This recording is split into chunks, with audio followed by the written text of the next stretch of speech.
నాకు నాకు help help చేయండి చేయండి ప్లీజ్. చెప్పు. ప్లీజ్. మనసే తడిసేలా కురిసేను చిరుజల్లా. నా కొడుకు బాగా లేకపోయినా బయటకు మాత్రం నేను సంతోషంగానే ఉన్నట్టుగా నటిస్తున్నాను. ఇప్పుడనే కాదు, సంవత్సరం కింద నుంచి మేము చాలా బాధతోనే ఇలాగే ముందుకు వచ్చాము, ఇప్పటి వరకు వచ్చాము. తర్వాత దీనివల్ల అసలు ఏంటండి అంటే మొత్తం వాళ్ళు ఎస్ఎంఏ టైప్ అనే ఇది ఏంటంటే నడవలేకపోవడం కానీ కూర్చోలేకపోవడం కానీ ఏది ఉండదమ్మా. ఇంకా జీవితాంతం మంచం మీద అలా పరిమితం అయి ఉంటారు.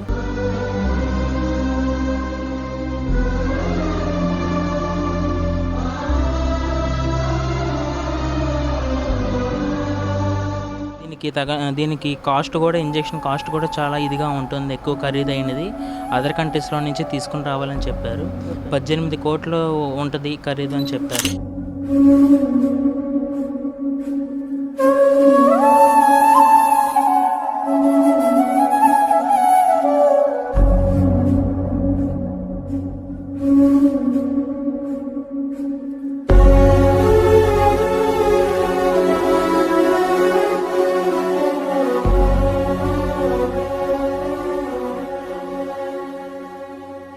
ఈ మధ్యకాలంలో ప్రతీదీ కల్తీ అని మనం ఎక్కువ వార్తల్లో వింటూ ఉన్నాం. పాలు కల్తీ, నెయ్యి కల్తీ, తినే ఆహారం కల్తీ. ఈ కల్తీ పుణ్యమా అంటూ కొత్త కొత్త రోగాలన్నీ కూడా బయటపడుతున్న పరిస్థితి. ఇటీవల మనం వినే ఉంటాం, పునర్విక అని ఒక చిన్న పాప. ఆ పాపకి ఒక జెనెటిక్ లోపం వల్ల ఒక పెద్ద డిజీజే రావడం, ఆ పాపకి పెద్ద ఎత్తున క్రౌడ్ ఫండింగ్ అంటే ఒక 16 కోట్లు ఒక ఇంజెక్షన్కి అవుతుందా అని చెప్పేసి చాలామంది వార్తల్లో వినడం, చాలామంది కూడా సహాయం చేయడానికి ముందుకు రావడం అయితే జరిగింది.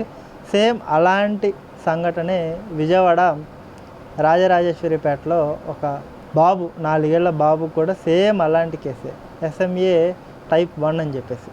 అసలు ఎస్ఎంఏ టైప్ 1 ఏంటి, అసలు ఎందుకు వస్తుంది ఏంటి, అసలు ఇతనికి ట్రీట్మెంట్ చేయడానికి ఎంత ఖర్చు అవుతుంది ఏంటి అనేది వాళ్ళ తల్లిదండ్రులు ఉన్నారు, వారితో మాట్లాడి తెలుసుకునే ప్రయత్నం అయితే చేద్దాం. నమస్తే అండి, మీ పేరు? నా పేరు ముని ఆనంద్ అండి. ఎప్పుడు ఈ ప్రాబ్లం ఉందండి, ఎప్పుడు ఎలా బయటపడింది, ఎప్పటి నుంచి మీరు సఫర్ అవుతున్నారు? బాబు యాక్చువల్గా అయితే మేము మంగళగిరి ఎయిమ్స్ హాస్పిటల్లో చెకప్ చేయించాము. సంవత్సరం వరకు అసలు నడవట్లేదు ఏంటని చెప్పి చూపించాము. ఏంటని చెప్పి చూపిస్తేనేమో జెనెటిక్ టెస్ట్ అన్నీ చేశారు. జెనెటిక్ టెస్ట్ రిపోర్ట్లో మనకి ఎస్ఎంఏ టైప్ 1 అని చెప్పి ఉందమ్మా అని అన్నారు. అది మాకు అనేది అది ఏంటో తెలియలేదు, మొత్తం వివరంగా చెప్పారు. తర్వాత దీనివల్ల అసలు ఏంటండి అంటే మొత్తం వాళ్ళు ఎస్ఎంఏ టైప్ అనే ఇది ఏంటంటే నడవలేకపోవడం కానీ కూర్చోలేకపోవడం కానీ ఏది ఉండదమ్మా.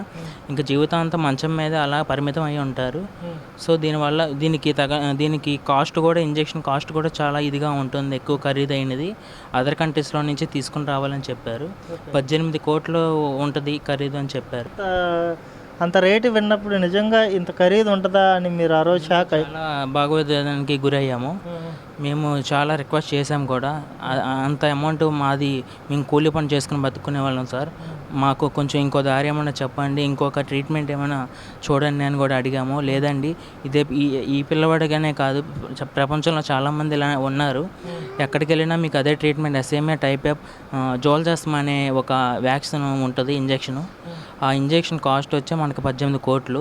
అది మళ్ళీ అదర్ కంట్రీస్లో నుంచి మనకి ఇండియాకి వచ్చేసరికి మనకి టోటల్గా ఓవరాల్గా 20 crores అని చెప్పారు.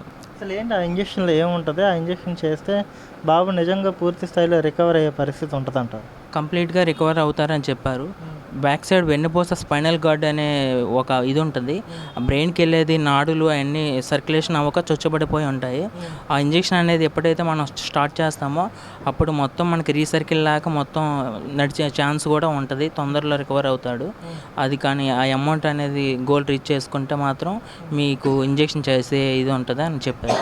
అంటే పునర్విక సంఘటన మనం చూసాం, పెద్ద ఎత్తున సోషల్ మీడియాలో చాలామంది స్వచ్ఛందంగా ముందుకు వచ్చి దాదాపు 10 కోట్ల వరకు కూడా ఫండ్ రేస్ చేయగలిగారు. అంటే గత సంవత్సర కాలంగా మీరు ఇబ్బంది పడుతున్నా సరే దీన్ని ఎందుకు వెలుగులోకి తేలేకపోయారు? అంటే ఎవరు చేయలేరని ఒక నిరుత్సాహంతో వెనకడిగేశారా? అసలు ఏం జరిగింది? గత సంవత్సర కాలంగా జరిగిన నేపథ్యం ఏంటంటే ఏం చెప్తారు? యాక్చువల్గా మా బాబుకి వచ్చి సంవత్సరం కిందటే SMA టైప్ 1 అని చెప్పారు. కానీ అప్పుడు మేము చాలా ఫండ్స్ మామూలు కలెక్ట్ చేసాము. సోషల్ మీడియాలో కూడా ఇలా పోస్టులు అని చెప్పి షేర్ చేసాము. కానీ ఎటువంటి రెస్పాన్స్ లేదు. ప్రభుత్వం నుంచి కూడా మాకు అంటే ఇంత అమౌంట్ 18 కోట్లు అనేసరికి ఎవరూ రెస్పాండ్ అవ్వట్లేదు. మేము కూడా చాలా చాలా ప్రయత్నాలు చేసి ఇంకా ఆ దేవుడి మీదే ఇంకా మేము ఇది చేసి ఇంకా మామూలుగా ఇంకా వదిలేసామండి. అంటే ఎలాంటి కేసులు నిజంగా రాష్ట్ర వ్యాప్తంగా కానీ దేశవ్యాప్తంగా కానీ ఎలాంటి కేసులు ఉన్నాయా? అంటే మీరు ఎయిమ్స్ హాస్పిటల్కి వెళ్ళారు, అక్కడ మీకు డాక్టర్స్ చెప్పారు కదా, ఇంకా ఎలాంటి మనకు తెలియకుండా మీకు తెలియకుండా ఇంకొకరికి, వాళ్ళకి తెలియకుండా ఇంకొకరికి అలాంటి కేసులు ఎన్ని ఉంటాయి? చాలామంది ఉన్నారండి. మొత్తం మన ఆంధ్రప్రదేశ్లో చాలామంది ఉన్నారు. మాకు కూడా చాలామంది కాల్ చేసి మీ పిల్లోడు ఇలా ఉన్నాడు కదా అని చెప్పి మమ్మల్ని కూడా సజెషన్ తీసుకున్నారు చాలామంది. అంటే మీరు ఏం మెడిసిన్ వాడుతున్నారు, ఎలా ఉంటున్నారు, ఈ బాబు నడుస్తున్నాడా అంటే చాలామంది వీటిలో డిసీజ్ ఉంటాయండి. SMA టైప్ 1, టైప్ 2, టైప్ 3 అని చెప్పి. టైప్ 1 అంటే ఏంటంటే మంచానికి అచ్చంగా పరిమితమై ఉంటారు. అలా టైప్ 2, టైప్ 3 ఏంటంటే నడుస్తూ పడిపోయిన వాళ్ళు కూడా ఉంటారు. అలా వీటిలో డిసీజ్ ఉంటుంది అన్నమాట. మా బాబుకి వచ్చి టైప్ 1. అదే అంటే ఏంటి అసలు మీరేం చేస్తుంటారు? మీ ఇప్పుడు పాపని కానీ ఫ్యామిలీస్ కానీ ఎలా నడిపిస్తున్నారు? ఎక్కువ దృష్టి అంతా చిన్నపిల్లోడి మీద ఉంటుంది, దేని మీద ఫోకస్ చేయలేరు కదా. అంటే కుటుంబాన్ని ఎలా నెట్టుకు రాగలుగుతున్నారు ఏంటి అంటే ఏం చెప్తారు? కుటుంబం అంటే ఇప్పుడు మేము ఒక మామూలుగా ఇంటర్నెట్లో పనిచేస్తాను. ఇంటర్నెట్లో పనిచేస్తాను కానీ రోజంతా నేను పనికి వెళ్ళినా సరే నాకు రోజంతా నా కొడుకే గుర్తుకొస్తాడు. ఎందుకంటే నేను అక్కడికి పని మీదకనే వెళ్తాను, కానీ నాకు అందరితో నేను సరదాగానే ఉంటాను. కానీ వాళ్ళకి తెలియదు నా కొడుకు ఇలా ఉంటాడని. కానీ నేను వాళ్ళ ముందు నేను చెప్పలేను. ఎంతమందికని నేను సమాధానం చెప్పలేను. అలా వచ్చిన ప్రతి వాళ్ళకి అడిగిన వాళ్ళందరికీ నేను చెప్పలేను. అలాగా నా కొడుకు బాగా లేకపోయినా బయటకు మాత్రం నేను సంతోషంగానే ఉన్నట్టుగా నటిస్తున్నాను. ఇప్పుడనే కాదు, సంవత్సరం కింద నుంచి మేము చాలా బాధతోనే ఇలాగే ముందుకు వచ్చాము, ఇప్పటి వరకు వచ్చాము. ఇప్పుడు కూడా మన పునర్వికాకి ఇలా జరిగిందని చెప్పి పునర్వికాకి ఇలా ఎంత అమౌంట్ కలెక్ట్ అయ్యింది, ప్రభుత్వం కూడా ఇంజెక్షన్ ముందుకు తెచ్చింది, అమౌంట్ కూడా కలెక్ట్ చేసి ఇచ్చారని చెప్పి తెలిసింది. సో మేము కూడా మరి బాబుకు కూడా మాకు ఎంతో కొంత ఇంజెక్షన్ చూస్తారని చెప్పి, అలాగే సోషల్ మీడియాలో ప్రతి ఒక్కరు మా బాబుని కొంచెం దయచేసి అంతకంటే ఆనందం ఏం లేదు మాకు. అది మాకు స్తోమత లేని వాళ్ళం మేము.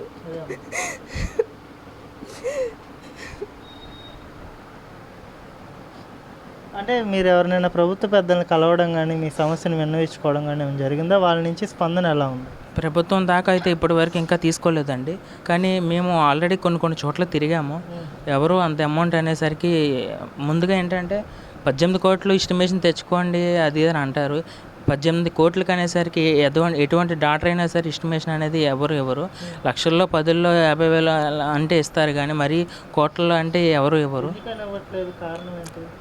కారణం ఏంటంటే ఇప్పుడు అతనైనా సరే ఎంతమందికైనా ఇస్తారు అని 18 కోట్లు అనేసరికి ఎంతమందికైనా ఇస్తారు. ఇప్పుడు ఈ బాబుకి ఇచ్చినట్టే ఇంకా చాలామంది వస్తారు.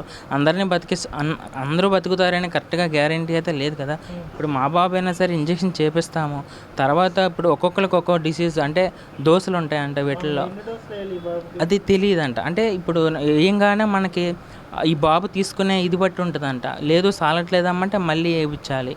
అలా ఒక్కొక్క నాకు తెలిసినంత వరకు ఒక డోస్ వచ్చేసి 4 నుంచి 6 కోట్లు ఉంటుందని విన్నాను. అలాగా ఒక బాటిల్ కాస్ట్ వచ్చి మనకి 18 crores నుంచి 16 crores నుంచి 18 వరకు ఉంటుందండి. అది అదర్ కంట్రీస్ నుంచి మళ్ళీ మన ఇండియాకి రావాల్సి వచ్చేసరికి మళ్ళీ ఇంకా టోటల్గా పెరుగుతుంది. దీన్ని మనం ప్రభుత్వం ఎంత ముందుకెళ్ళి ఆ ఇంజెక్షన్ అనేది మన వాళ్ళతో మాట్లాడుకొని మనం ఎంత ముందుకు వచ్చి దాన్ని ఇక్కడ మన ఇండియాలోకి ఎందుకు తేవట్లేదో కూడా తెలియట్లేదు. ఎంత ముందుకు తెస్తే అంత మంచిది. నా బాబుకనే కాదు, చాలామంది మన ఇండియాలో చాలామంది ఉన్నారు, బయటకు రావట్లేదు అంతే. అంటే పోషకాహార లోపమే కారణమే, ఇంకేమైనా కారణాలు ఉన్నాయా? దీనికి మెయిన్ రీజన్ ఏంటి? నువ్వు గమనించింది కానీ మీ ఇద్దరు కూర్చొని డిస్కస్ చేసుకున్నప్పుడు దీనికి పలానా కారణం అని తెలిసే ఉంటుంది కదా. మీ ఇద్దరు డిస్కస్ చేసుకున్నప్పుడు ఏమని ఫైండ్ అవుట్ చేశారు? కారణం అనేది అయితే ఏం లేదండి. జెనెటిక్ అని చెప్పి టెస్టులు చేశారు. జెనెటిక్ వాళ్ళు ఏంటంటే అది మీకు మీ ఇద్దరిలో ఉంటే లోపం ఉండాలి, లేదంటే మీ ఫ్యామిలీలో ఎవరైనా జెనెటిక్ డిజార్డర్ వల్ల వస్తుందండి అని చెప్పారు.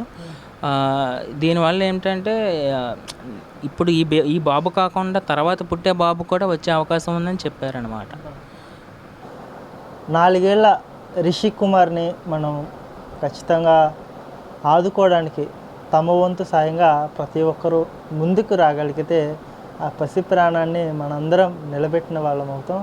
ఆ కుటుంబంలో ఒక కొత్త ఆశని మనం క్రియేట్ చేసిన వాళ్ళం అవుతాం. కాబట్టి వీడియో ఎవరైతే చూస్తున్నారో ప్రతి ఒక్కరు కూడా తమ వంతు సహకారాన్ని అందించే ప్రయత్నం చేయండి.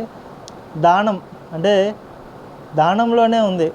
దా అంటే ఇవ్వడం, నమ్మంటే రావడం. మీరు ఇచ్చే వాళ్ళైతే ఖచ్చితంగా అది మీకు తిరిగి వస్తుంది ఏదో ఒక రూపంలో అనేది భారత సంస్కృతి మనకు నేర్పించిన ఒక గొప్ప అలవాటు. దానంలో భాగంగా ప్రతి ఒక్కరు ఇచ్చే ప్రయత్నం చేయండి. తిరిగి మళ్ళీ అది మీకు ఏదో ఒక రూపంలో వస్తుంది అని చెప్పేసి నేనైతే మనస్ఫూర్తిగా కోరుకుంటున్నాను. మన జనచైతన్యం ఛానల్ తరఫున కూడా ఆ పసి ప్రాణాన్ని నిలబెట్టే ప్రయత్నం చేద్దాం. 1 కాదు 2 కాదు 18 కోట్లు. మరి అంత ఖరీదు ఉంటుందా అని చాలామందికి సందేహం కూడా రావచ్చు. నాకు కూడా వచ్చింది. నేను కూడా గూగుల్ చేశాను.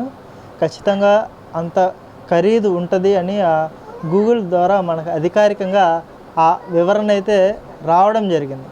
మొదటి అడుగు మనతో మొదలు పెడదాం. ఇది ఎంతవరకు దారి తీసిద్ది, ఎంత త్వరగా రియాక్ట్ అయ్యి ఆ సమస్యకు పరిష్కారం లభిస్తుంది అనేది వేచి చూడాల్సి ఉంది. Thank you.